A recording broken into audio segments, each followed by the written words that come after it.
بسم اللہ الرحمن الرحیم، السلام علیکم، خوش آمدید آپ کو اردو کی کلاس میں۔ آج ہم سبق نمبر 11 کی پڑھائی کریں گے۔ میری آواز سنو سبق کا نام ہے۔ سب سے پہلے ہم اس کے تدریسی مقاصد پڑھیں گے۔ پہلا جو مقصد ہے وہ ہے زمین پر ہونے والی تبدیلیوں سے واقف ہو سکیں کہ یعنی زمین پر کیا کیا تبدیلیاں آئی ہیں۔ جب زمین وجود میں آئی تھی تو اس میں جنگلات زیادہ تھے، ہر طرف ہریالی تھی اور آلودگی نہ ہونے کے برابر تھی، لیکن اب زمین کے ماحول میں بہت تبدیلی آ چکی ہے، ہر طرف گندگی ہے اور اس کی فضا پہلے جیسی نہیں رہے گی۔ دوسرا تدریسی مقصد ہے سائنسی ایجادات سے ماحول پر پڑنے والے منفی اثرات جان سکیں کہ سائنسی ایجادات کی وجہ سے کیا منفی اثرات مرتب ہوئے ہیں زمین پر۔ سائنسی ایجادات نے ہماری زندگی کو بہت آسان کر دیا ہے، لیکن اس کے ساتھ ساتھ اس کے بہت سارے نقصانات بھی ہیں، جیسے کہ اگر فیکٹریاں لگائی گئی ہیں تو وہ پیداوار تو بڑھا رہی ہیں، لیکن ان فیکٹریوں کی وجہ سے دھواں پیدا ہوتا ہے اور بہت سارے کیمیکل جو پانی میں بہا دیے جاتے ہیں، شامل کر دیے جاتے ہیں پانی میں، اس کی وجہ سے جو آبی زندگی ہے وہ بہت زیادہ متاثر ہوئی ہے اور آلودگی میں بھی اضافہ ہو گیا ہے۔ اس کے بعد تدریسی مقصد ہے آپ کا تیسرا، ماحول کو آلودگی سے پاک کرنے کی ضرورت سے آگاہ ہو سکیں، یعنی ہمیں اس چیز کو مد نظر رکھنا چاہیے، اپنے ذہن میں رکھنا چاہیے کہ ہم ماحول کو آلودگی سے پاک کر سکتے ہیں اور ماحول کا آلودگی سے پاک ہونا بہت زیادہ ضروری ہے۔ اگر ہمارے ماحول میں آلودگی بڑھتی گئی اور آکسیجن کی مقدار کم ہوتی گئی تو جو جانداروں کا زمین پر زندہ رہنا ہے وہ ناممکن ہو جائے گا، کیونکہ جانداروں کے لیے آکسیجن بہت زیادہ ضروری ہوتی ہے۔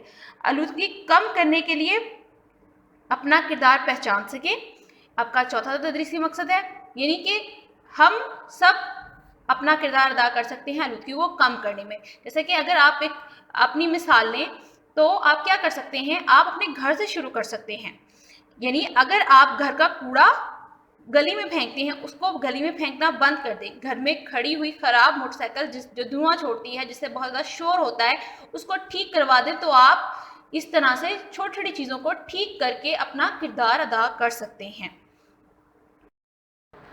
آخری تدریسی مقصد ہے آپ بیتی سے کی صنف سے واقف ہو سکیں، یعنی صنف کس کو کہتے ہیں، قسم سے۔ آپ بیتی کیا ہوتی ہے کہ اپنی کہانی کو آپ بیان کرنا، یعنی خود بیان کرنے کو آپ بیتی کہتے ہیں، اور یہ سبق زمین کی آپ بیتی کی صورت میں لکھا گیا ہے۔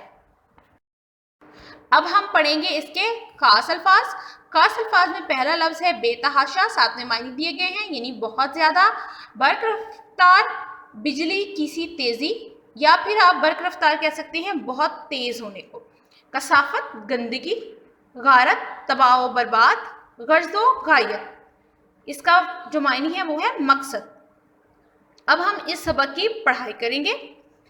آپ نے جب اس سبق کو پڑھنا ہے تو آپ نے اس کو پورا پڑھنا ہے۔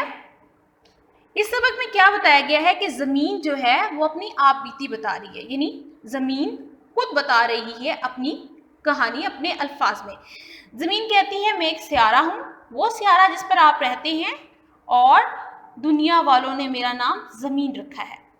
میں ہزاروں سال پہلے وجود میں آئی اور میں جیسی نظر آتی ہوں پہلے ایسی نہیں تھی۔ میرے سینے پر جنگل تھے جس میں جانور پھرتے تھے، دریاؤں اور سمندروں کا پانی صاف تھا، ماحول پرسکون تھا، اور اب جو انسانوں نے درختوں کو کاٹنا شروع کر دیا ہے، جب بھی کوئی درخت کٹتا ہے تو مجھے بہت زیادہ دکھ ہوتا ہے، افسوس ہوتا ہے۔ دنیا والے کہتے ہیں کہ وقت گزرنے کے ساتھ ساتھ انسان ترقی کر رہا ہے، وہ پتھر کے زمانے سے ترقی کرتے کرتے ایٹمی دور میں پہنچ گیا ہے، کارخانے اس نے بنا لیے ہیں، پرندوں کی طرح وہ اب آسمان میں بھی اڑتا ہے، سمندروں کے سینے چیر کر زیرے آب بھی تیر سکتا ہے۔ ترقی کرنے کے لالچ میں یہ لوگ یہ نہیں سمجھتے کہ چمنیوں سے اٹھنے والا دھواں کس طرح سے میرے حسن کو خراب کر رہا ہے، یعنی اگر انہوں نے فیکٹریاں لگا دی ہیں تو ان فیکٹریوں کی چمنیوں میں سے جو دھواں نکل رہا ہے وہ میرے حسن کو خراب کر رہا ہے۔ گاڑیوں کا دھواں کس طرح سے کثافت سے میرا دامن آلودہ کر رہا ہے۔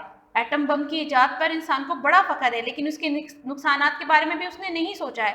جب ایک ایٹم بم کا دھماکہ ہوتا ہے کسی بھی جگہ پر تو وہاں پر جو زندگی ہوتی ہے وہ ختم ہو جاتی ہے، وہاں پر کوئی جاندار بھی پیدا نہیں ہوتا ہے کافی عرصے تک، نہ کوئی انسان نہ کوئی جانور، اور جو جانور اور انسان ہوتے ہیں یا تو وہ مر جاتے ہیں یا پھر وہ معذور ہو جاتے ہیں۔ اسی طرح سے کیمیائی کھادوں اور کیڑے مار ادویات سے فصلوں کی پیداوار میں اضافہ تو ہوتا ہے، لیکن اس کے نقصانات کا تصور کوئی نہیں کر سکتا۔ ادویات کے چھڑکاؤ کی بدولت میری فضا آلودہ ہو گئی ہے۔ چھڑکاؤ کی گئی سبزیوں، پھلوں، اجناس سے یا